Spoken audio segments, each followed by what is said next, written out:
आज देश का युवा और देश का किसान आत्महत्या करने को मजबूर है और वर्तमान की मोदी सरकार इस देश को विजन के नाम पर, देश के युवाओं को विजन के नाम पर टेलीविजन दिखाने का कार्य कर रही है। चाहे युवा हो चाहे किसान हो, मजबूरन आत्महत्या कर रहे हैं। आज प्रति 1 घंटा 2 युवा आत्महत्या करता है और प्रति 1 दिन देश के 35 किसान आत्महत्या कर रहे हैं। और इस पूरे आत्महत्याओं का मुख्य रूप से जिम्मेवार देश की वर्तमान मोदी सरकार है। आज का यह प्रेस कॉन्फ्रेंस खास करके देश और प्रदेश के युवाओं, माताओं, किसान भाइयों के लिए कांग्रेस पार्टी ने रखा है। उनके लिए, उन्हें बताने के लिए कि आज कांग्रेस पार्टी देश के युवाओं के लिए 5 युवा गारंटी लेकर आई है, जिसमें सबसे पहला हमारा भर्ती भरोसा है।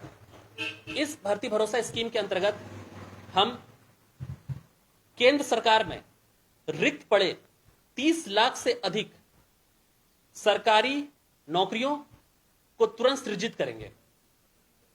30 लाख से अधिक सरकारी नौकरियों को तुरंत सृजित करेंगे। और अभी इसी वक्त अगर मैं अभी वर्तमान में बात कर रहा हूं तो 10 लाख पद तो ऐसे रिक्त पड़े हुए हैं जिसको मोदी सरकार अभी तुरंत भर सकती है, पर वो भरने का कार्य नहीं कर रही है।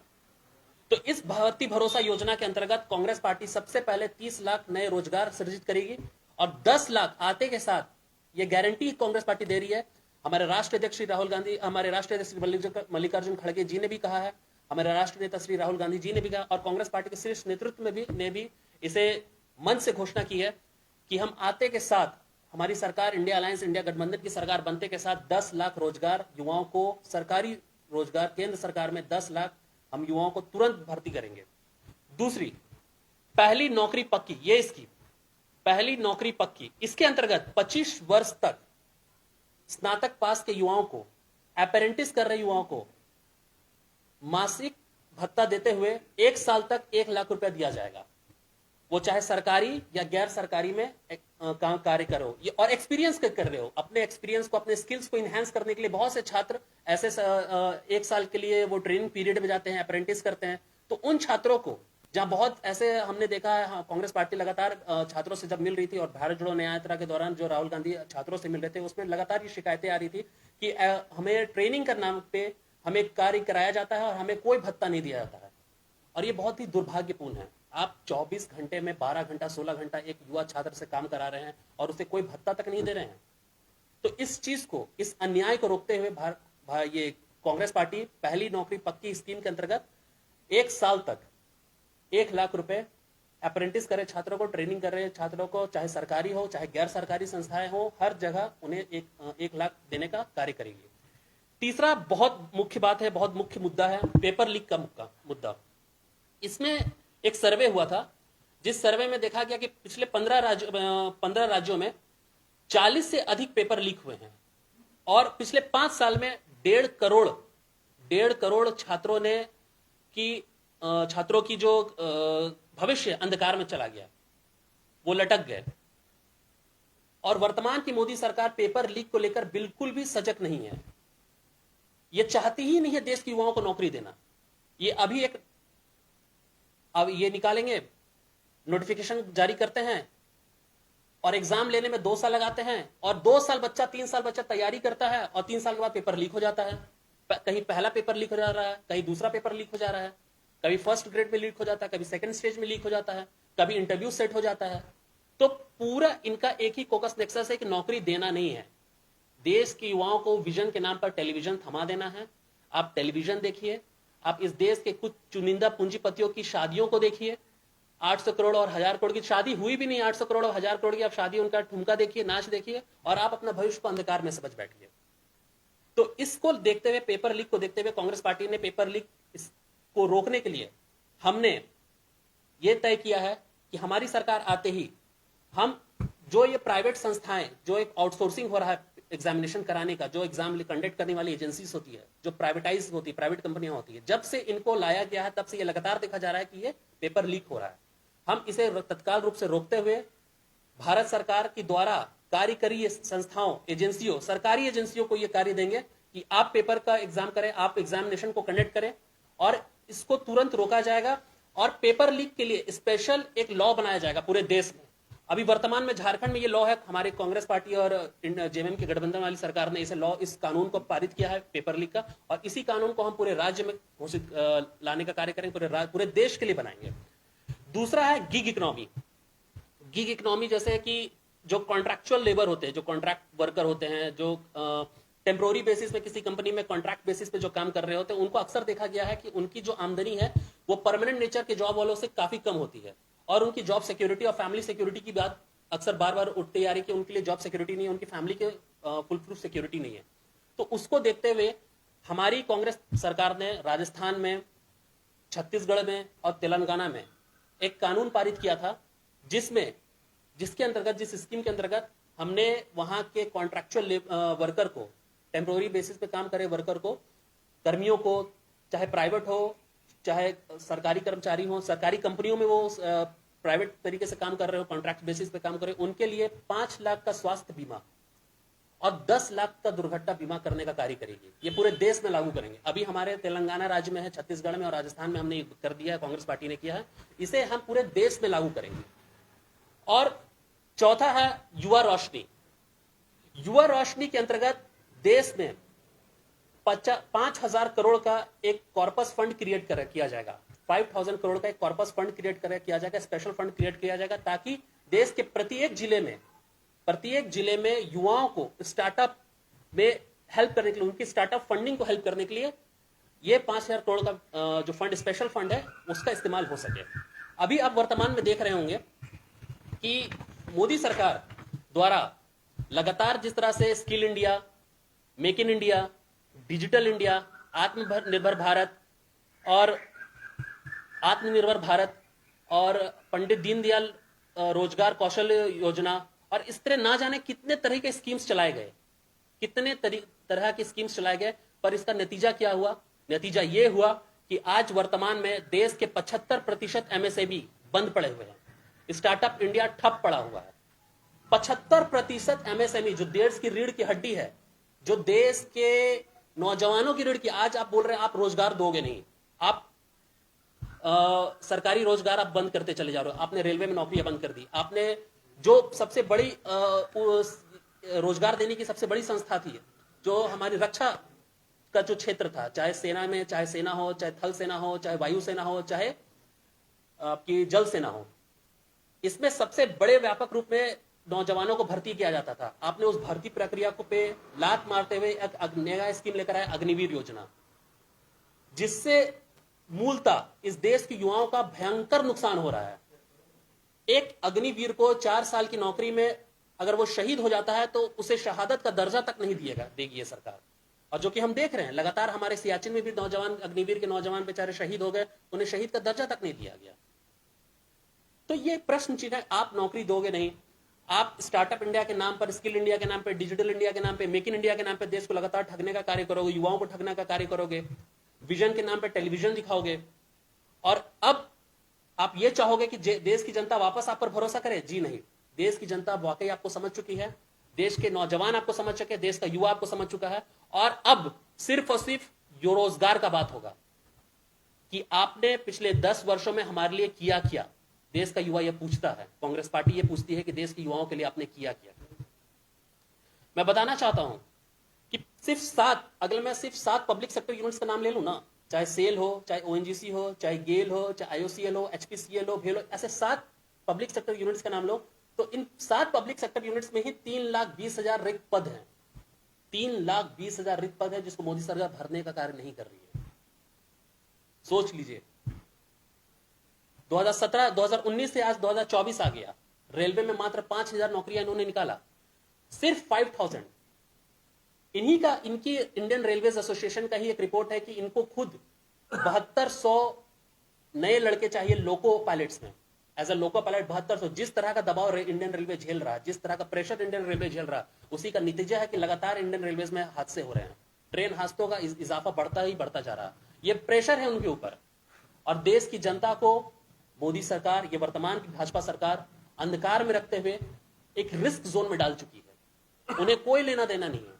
मैं बताना चाहूंगा कि अभी आप देखिए इस हालात में जो अमीर और गरीब के बीच का जो खाई है ना, वो बढ़ता ही जा रहा है। इसका एक प्राइम एग्जांपल है, अभी एक देश का एक बहुत बड़े उद्योगपति ने अपने एक बेटी की शादी भी नहीं कहेंगे, वो बस एक प्री वेडिंग, क्या कहते हैं उसको, प्री वेडिंग कर रहे थे। और उस प्री वेडिंग में 800 करोड़ से लेकर तकरीबन 1200 करोड़ के, ये एक आंकड़ा है, न्यूज चैनल्स में तो डिफरेंट है, लेकिन एक 800 से 12 करोड़ ऑन एन एवरेज ये आंकड़ा कि 800 से 12 करोड़ रुपया खर्च किया गया। और ये वो व्यक्ति है, ये खर्चा वो व्यक्ति उठा रहा है जिस व्यक्ति का इस देश पर सबसे बड़ा कर्ज है। वो व्यक्ति इस देश का सबसे बड़ा कर्जदार है, और जो व्यक्ति इस देश का सबसे बड़ा कर्जदार है वो 800 से 1200 करोड़ रुपया अपने एक बेटे की शादी में खर्च करता है। देश विदेश से हॉलीवुड और बॉलीवुड के स्टार्स को बुलाया जाता है, उनसे ठुमके लगवाए जाते हैं, और तमाम गोदी मीडिया चैनल लगातार पिछले एक महीने से यही दिखाने का कार्य करे, आपके बच्चों का भविष्य, माताओं बहनों की इज्जत आबरू, मणिपुर का इशू, जो व्यवसाय कर रहे व्यापारी हैं जो लगातार घाटे में जा रहे हैं, जीएसटी और गलत तरह का लॉकडाउन और डिमोनेटाइजेशन उनका कमर तोड़ दिया है, वो सारे मुद्दे सरातल में चले गए हैं। और सिर्फ एक व्यक्ति विशेष, उद्योगपतियों का, करोड़पतियों का, क्रॉनिक कैपिटलिस्ट का शादी दिखाई जा रही है। ये तो देश का हाल है, ये तो गोदी मीडिया का हाल है। और मुख्य मुद्दे से देश को भटकाना, यही तो मैं कह रहा हूं ना, नरेंद्र मोदी जी देश को विजन, युवाओं को विजन दिखाने के एवज में टेलीविजन दे रहे हैं कि आप बस टेलीविजन देखते रहिए, आप अपने मुद्दों की बात ना करें। आप जरा सा सोचने का कार्य करें, जरा सा आप एक कॉमन सेंस भी अगर इस्तेमाल करेंगे कि ये आर्थिक असमानता कैसे है। एक जगह इसी देश में मोदी सरकार 80 करोड़ लोगों को राशन बांटती है, 80 करोड़ लोगों को राशन, 80 करोड़ से अधिक लोगों को राशन बांटती है। जब आप देश में 80 करोड़ से अधिक लोगों को 5 किलो राशन बांट रहे हैं, 5 किलो राशन लेने वाले 80 करोड़ से अधिक लोग हैं, और फिर भी इस देश में भूखमरी की दर 100 पूरे विश्व का 125 में से 111वां स्थान पर है। तो पहला सवाल तो ये उठता है कि ये जो 80 करोड़ अनाज, जो 80 करोड़ लोगों को जो अनाज जा रहा है, ये वाकई में अनाज उन तक पहुंच रहा है, या ये आंकड़ा ही फॉल्स है कि आप वाकई आप झूठ बोल रहे हैं, आप 80 करोड़ तक अनाज दे नहीं रहे हैं, और अगर दे रहे हैं तो ये क्या उनके तक पहुंच भी रहा है? जब पहुंच रहा है तो देश 125वें में, पूरे विश्व में 125वां में होते हुए 111वें स्थान पर क्यों खड़ा है? दूसरी बात, जब इस देश में 80 करोड़ लोग 5 किलो अनाज पर निर्भर हैं, तो उस देश में एक उद्योगपति 800 से 1200 करोड़ का शादी करेगा। प्री वेडिंग, शादी भी नहीं करेंगे, जस्ट एक फैमिली फंक्शन, एक फंक्शन कर रहे हैं वो लोग। ये जो आर्थिक असमानता है ना, कांग्रेस पार्टी इस चीज की बात करी है, आर्थिक असमानता कैसे होता चला, ये अमीर और गरीब के बीच की खाई बढ़ती क्यों जा रही है? क्यों लगातार देश में चंद पूंजीपतियों के पास इस देश का क्रॉनिक का पूरा पैसा जा रहा है? आज हालात यह है कि देश के 95% जो संपदा है, 95% जो संपदा है, वो 95% सिर्फ देश के 5% लोगों के पास है। लगातार मोदी सरकार क्रॉनिक कैपिटलिस्ट का 16 लाख करोड़ रुपया माफ कर चुकी है अब तक, 16 लाख करोड़ रुपया। किसान अपना सिर्फ 2 लाख करोड़ रुपया माफ करने के लिए धरने पे बैठे हुए हैं। ये सरकार 2 लाख, वो तो छोड़ दीजिए, उनका स्वागत माफ तो करना छोड़ दीजिए, उनका स्वागत आंसू गैस के गोले, गोलियों और बुलडोजर, बंदूक से करती है, कीलों से करती है। जनाब, वो किसान है, वो इस देश का अन्नदाता है। देश का युवा आपसे परेशान है, देश का किसान आपसे परेशान है, देश की महिलाएं आपसे परेशान है। लगातार महिलाओं पे जो अत्याचार हो रहा है, बीएचयू का मामला आप देख लीजिए, मणिपुर का मामला आप देख लीजिए, आप उत्तराखंड का वो मामला देख लीजिए जहां एक बच्ची के साथ रिजॉर्ट में किस तरह से दुर्व्यवहार किया गया, किस तरह से लगातार यूपी में बच्चों के साथ बलात्कार किया जा रहा है, और रात के अंधेरे में आज भी यूपी प्रशासन उन्हें जलाने का कार्य कर रही है। यह सवाल चिन्ह इस सरकार के ऊपर लगातार खड़ा है, और यह सरकार अब भाग नहीं सकती, बिल्कुल नहीं भाग सकती। मैं पूछना चाहता हूं मोदी सरकार से, भाजपा सरकार से, कि आपने युवाओं के लिए क्या किया? ये तमाम स्कीम्स, जितने भी डाटा है, चाहे आपने skill India, digital India, make in India, आत्मनिर्भर भारत, शाइनिंग इंडिया, इंडिया 2047 जो भी हो, एक्सेट्रा एक्सेट्रा, उसका एक अब रिजल्ट बता दो हमें। लगातार लड़के स्किल इंडिया के अंतर्गत सर्टिफिकेट लेकर रोड पर घूम रहे हैं, उन्हें रोजगार नहीं है। एमफिल, पीएचडी के लड़के के लिए नौकरी तक नहीं है। सर, आपसे कोई ना, अच्छा ये क्या ना, आज गोदी मीडिया क्या करने लगेंगे, युवाओं को ठगने के लिए। देख लीजिए युवाओं को किस तरह से पूरा मोमेंटम चेंज किया जाता है, किस तरह से पूरा डाइवर्ट किया जाता है। गोदी मीडिया आप देखोगे, जब युवा रोजगार मांगेंगे तो गोदी मीडिया में 4 पैनलिस्ट बैठा देंगे, भाजपा के तथाकथित पैनलिस्ट, प्रवक्ता, और खुद को वो एक्सपर्ट बोलेंगे, इकोनॉमी एक्सपर्ट, और वो क्या कहेंगे कि नहीं, आज के देश के युवा, भारत के जो युवा हैं वो स्किल्ड नहीं है। सर स्किल्ड क्या, आपसे कोई इसरो डीआरडीओ का नौकरी नहीं मांग रहा है, आपसे लोग ग्रुप सी और ग्रुप डी की नौकरी मांग रहे हैं, आपसे लोग रेलवे और क्लर्क की नौकरी मांग रहे हैं। आप वो देने में ना सक्षम हो, आपकी क्षमता नहीं है वो चीज देने के लिए। आपसे कोई बहुत बड़ा चीज नहीं मांग लिया गया, आपसे ISRO DRDO Bhabha atomic research centre की एटॉमिक एजेंसी की नौकरी नहीं मांगा गया, आपसे तो रेलवे की नौकरी मांगी गई थी, क्लर्क की नौकरी, ग्रुप सी ग्रुप डी की नौकरी, चपरासी की नौकरी मांगी गई थी। आप वो नहीं दे पा रहे हो, लोगों को पायलट को नौकरी नहीं दे पा रहे हो। देश की युवा जो एक युवा ताकत है, जो सेना में जान देने के लिए भी तैयार है, वो आप वो नहीं दे पा रहे हो। सेना में आप अग्निवीर भर्ती योजना लेकर आते हो, पहले आप 100 लोगे, फिर 75 बाहर कर दोगे, 25 रखोगे। वो 75 जो बाहर जाएंगे उनका क्या भविष्य होगा, वो कहां जाएंगे? मैं पूछना चाहता हूं कि अभी चलिए, अब अग्निवीर तो बहुत दूर की बात है, आपके पास आपके स्पेशल यूनिट्स होते हैं, एनएसजी कमांडो हो गए, आपके पैरा कमांडो हो गए, आपके मार्कोस के कमांडो हो गए। हर एक थल सेना, वायु सेना, जल सेना के पास अपने एलिट फोर्स है। उन एलिट फोर्सेस के एलिट कमांडोज जब वीआरएस लेकर बाहर आ रहे हैं, जो सर्विस करके अपनी सर्विस देकर बाहर आ रहे हैं, सर उनके लिए नौकरी नहीं है। वो एटीएम गार्ड की नौकरी कर रहे हैं, वो दर दर की ठोकरें खा रहे हैं। ये बड़े बड़े जो क्रोनी कैपिटलिस्ट, जो बड़े बड़े उद्योगपति अपने आप को बन रहे थे ना कि हम अग्निवीर योजना के अंतर्गत लेंगे, अग्निवीर जो से बाहर आने वाले नौजवानों को हम लोग भर्ती करेंगे। सर पहले आप इनको तो, कमांडोज को तो भर्ती कर लो, जो एलिट कमांडो, जो 35-30 इयर्स की वॉर एक्सपीरियंस रखते हैं, आप उनको नहीं रख पा रहे हो। आप क्या अग्निवीर की बात कर रहे हो? देश को वापस दोबारा ठगने का कार्य कर रहे हो? क्या सोचो, देश की जनता समझती नहीं है, देश का युवा समझता नहीं इस चीज को। और तो और, चाहे झारखंड हो, चाहे बिहार हो, चाहे यूपी हो, चाहे बंगाल हो, चाहे देश का कोई एक प्रदेश हो, ये हर एक प्रदेश में हार रहे हैं। आपने देखा होगा मोदी जी लगातार जिस जगह जा रहे हैं 400 पार 400 पार का नारा दे रहे हैं। ये 400 पार कहीं कुछ नहीं होने वाला, ये हताश और निराश है। और उस हताशा और निराशा में ये 400 पार अच्छा आश्चर्यजनक तरीके से बोलते चले, ताकि वो अपने कैडर्स का मोरल बूस्ट कर सके। इनके कैडर्स का मोरल डाउन है, वो उनके पास मुंह नहीं है जनता के बीच जाके ये बोलने का कि अब की बार मोदी सरकार। जनता मन बना चुकी है कि अब की बार मोदी जी झोला उठा के चलते बनिए, अब हो गया, बहुत हो गया। ठीक है। और मैं बताना चाहूंगा कि जो वर्तमान के हमारे बोकारो जिला के विधायक महोदय हैं और धनबाद के जो सांसद हैं, धनबाद बोकारो लोकसभा, दोनों ने मिलकर, एक ने 15 साल शासन किया, एक ने पूरा 10 साल अब कर ही लिया। 15 और 10 मिलाकर भी इन्होंने, इनके पूरे कार्यकाल में, इन दोनों भाजपा के नेतृत्व में, इन दोनों नेताओं के नेतृत्व में, ना एक सरकारी मेडिकल कॉलेज खुला, ना एक इंजीनियरिंग कॉलेज खुला, ना धनबाद रेल मंडल को एक नया पैसेंजर ट्रेन मिला। पिछले 15 वर्षों में एक नया पैसेंजर ट्रेन नहीं मिला। बियाडा का हाल खस्ता है, ना विस्थापितों की नौकरी लगी, ना बीएसएल में सुचारू रूप से ठेका मजदूरों के लिए नियुक्तियां हुई, ना बीजीएच का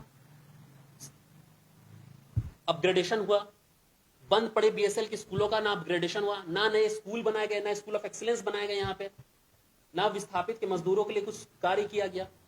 लगातार ये दोनों मिलकर विफल रहे। इनकी नकारात्मक सोच का ही नतीजा है कि धनबाद बोकारो की जनता ने बहुत सहा है इनका, बहुत। और अब बोकारो धनबाद लोकसभा की जनता ने यह मन बना चुकी है कि इन दोनों को सत्ता से बाहर जाने का रास्ता दिखाएंगे। एक माननीय विधायक महोदय इंडस्ट्रियल बिजनेस में लगे हुए हैं अपनी क्रोनी कैपिटलिस्ट को बढ़ाने में। उनका विजन यह है कि वो एक, मतलब एक जो जनता का जो जनप्रतिनिधि होता है, उसका कार्य क्या होना चाहिए? उसका कार्य यह होना चाहिए कि जनता के लिए हम अच्छी स्वास्थ्य योजनाओं को धरातल पे उतार सके। उनके लिए सरकारी अस्पताल हम मल्टी स्पेशलिटी हॉस्पिटल की तरह बनाए, अत्याधुनिक सरकारी अस्पताल बनाए, लेकिन नहीं, वो बना रहे मल्टी स्पेशलिटी हॉस्पिटल प्राइवेट। किनके लिए? तो कुछ चंद 5% ऐसे संपन्न लोगों के लिए जो उसमें इलाज करा सके। और उससे उनका इलाज किसका, उससे फायदा किसको होगा? उससे फायदा माननीय विधायक महोदय जी को होगा, क्योंकि उसमें उन्होंने साफ कहा ना, मेरा पैसा है, मैंने लगाया पैसा, हमारा पैसा लगा हुआ है। जब खुद माननीय विधायक महोदय बिजनेस करने उतर चुके हैं और जनता की समस्याओं को रसातल में छोड़ चुके हैं, और बीएसएल के साथ मिलकर मिली भगत करते हुए प्रदेश, ये जिले की जनता को ठगने का कार्य, विस्थापितों को ठगने का कार्य कर रहे हैं, एक जगह बीएसएल की सुविधाओं का भोग कर रहे हैं, बीएसएल के बिजली पानी क्वार्टर का भोग कर रहे हैं, और वापस उसी बीएसएल पर ब्लेम लगा रहे हैं कि आप ये नहीं कर रहे हो, आप वो नहीं कर रहे। सर, सब कोई देख रहा है आपकी जो मिली भगत है बीएसएल के साथ, और ये आने वाले 2024 के विधानसभा चुनाव में भी आपको जनता दिखा देगी। और वर्तमान के लोग जो सांसद महोदय हैं उनको भी मैं बताना चाहूंगा कि अब आपका जाने का वक्त आ गया, और आने वाले आगामी लोकसभा 2024 के लोकसभा चुनाव में कांग्रेस पार्टी का प्रत्याशी बहुत भारी मतों से जीतने जा रहा है, और इंडिया अलायंस पूरे देश में सरकार बनाएगी, और यहां अंत होता है इस तानाशाही मोदी सरकार का। बहुत बहुत